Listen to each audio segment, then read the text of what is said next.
नमस्कार दोस्तों, इस वीडियो में हम बात करेंगे महान शख्सियत डॉक्टर B.R. अम्बेडकर जी द्वारा लिखी हुई एक ऐसी किताब के बारे में जिसका नाम ही सोचने पर मजबूर कर देता है।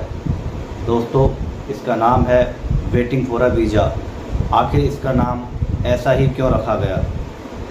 दोस्तों, आमतौर पर वीज़ा का मतलब होता है किसी देश में प्रवेश करने की अनुमति, लेकिन अम्बेडकर जी ने इस शब्द का उपयोग प्रतीकात्मक रूप में किया है। भारत में उस समय अछूतों की हालत ऐसी थी मानो वो अपने ही देश में विदेशी हों। उन्हें स्कूलों में अलग बैठाया जाता था, पानी पीने के लिए दूसरों पर निर्भर रहना पड़ता था, सार्वजनिक जगहों और मंदिरों में घुसने की अनुमति नहीं थी, यानी उन्हें हर जगह परमिशन चाहिए थी, जैसे किसी दूसरे देश में जाने के लिए वीज़ा की आवश्यकता होती है। इसलिए अम्बेडकर जी ने कहा था, हम लोग अपने ही देश में बराबरी का जीवन जीने के लिए लगातार वीज़ा का इंतज़ार कर रहे हैं। दोस्तों, इस किताब का टाइटल केवल उनकी व्यक्तिगत कहानी नहीं है, बल्कि पूरे समाज के उन लाखों दबे कुचले लोगों की आवाज़ है जो समानता और सम्मान का जीवन जीने का इंतज़ार कर रहे थे। दोस्तों, वेटिंग फॉर अ वीज़ा नाम इस किताब का टाइटल हमें याद दिलाता है कि आज़ादी सिर्फ अंग्रेज़ों से नहीं बल्कि सामाजिक बंधनों से भी पाना बहुत ज़रूरी था। दोस्तों, यह किताब हमें यह सोचने पर मजबूर करती है कि क्या हम सचमुच वीज़ा को पा चुके हैं, या आज भी हमारे समाज में कोई ऐसा है जो अपने ही देश में बराबरी का हक पाने का इंतज़ार कर रहा है। दोस्तों, डॉक्टर B.R. अम्बेडकर जी द्वारा लिखी यह कोई साधारण किताब नहीं है, बल्कि यह उनका एक ऑटोबायोग्राफिकल अकाउंट है जिसमें उन्होंने अपने युवावस्था व बचपन के अनुभव को साझा किया है। दोस्तों, ये वो अनुभव हैं जो हमें बताते हैं कि जातिवाद और भेदभाव की जड़ें कितनी गहरी थीं। वेटिंग फॉर अ वीज़ा वास्तव में एक छोटी सी आत्मकथात्मक रचना है। इसमें डॉक्टर अम्बेडकर जी ने खुद पर घटित 6 घटनाओं के बारे में जिक्र किया है। हर घटना समाज में व्याप्त छुआछूत व सामाजिक असमानता को उजागर करती है। तो दोस्तों, चलिए बात करते हैं इस किताब के मुख्य बिंदुओं पर।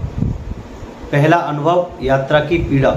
जब अम्बेडकर जी अपने परिवार के साथ अपने पिताजी से मिलने जा रहे थे, उन्हें घोड़ा गाड़ी से गांव पहुंचने में कठिनाई हुई, सिर्फ इसलिए कि वो एक अछूत थे। कोई गांव वाला उन्हें ले जाने के लिए तैयार नहीं था।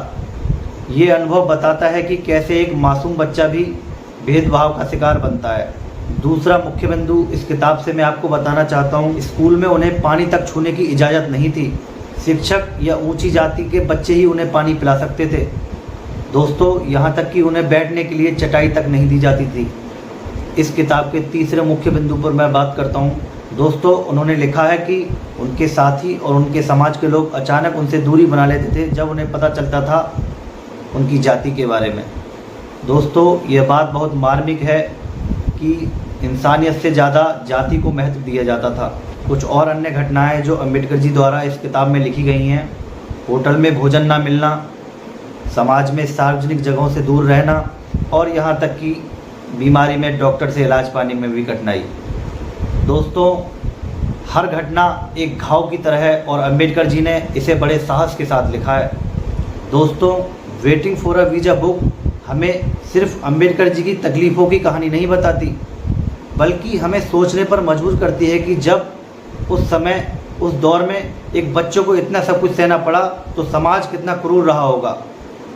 ये किताब समाज में न्याय, समानता और भाईचारे की नींव रखने की प्रेरणा देती है। यही कारण है कि डॉक्टर अम्बेडकर जी ने अपने जीवन को समानता और मानवाधिकार के संघर्ष के लिए समर्पित कर दिया था। दोस्तों, मेरे विचार में waiting for a visa book Bharat के हर एक नागरिक को पढ़नी चाहिए। ये किताब बहुत छोटी है, लेकिन इसका असर बहुत गहरा है। यह हमें सिखाती है कि जाति, धर्म या वर्ग से ऊपर उठकर इंसानियत को देखना ही असली शिक्षा है, और यह भी कि समाज को बदलने के लिए पहले सच का सामना करना बहुत ज़रूरी है। अगर आप सोचते हैं कि जातिवाद सिर्फ इतिहास की बात है, तो इस किताब को पढ़कर आपको एहसास होगा कि इसके प्रभाव कितने लंबे समय तक हमारे समाज में रहे हैं। दोस्तों, वेटिंग फॉर अ वीज़ा सिर्फ एक आत्मकथा नहीं, बल्कि आत्मा को झकझोर कर देने वाली दास्तान है। यह किताब हमें याद दिलाती है कि आज़ादी सिर्फ अंग्रेज़ों से नहीं, बल्कि हमें सामाजिक बंधनों से भी पाना जरूरी था। दोस्तों, अगर आपने ये किताब अभी तक नहीं पढ़ी है तो मैं स्ट्रांगली रिकमेंड करता हूँ कि एक बार इस किताब को ज़रूर पढ़ें। और हाँ, इस वीडियो के बारे में अपनी राय कमेंट में ज़रूर बताइएगा कि आपको लगता है कि आज भी हमारे समाज में वीज़ा का इंतज़ार बाकी है। धन्यवाद।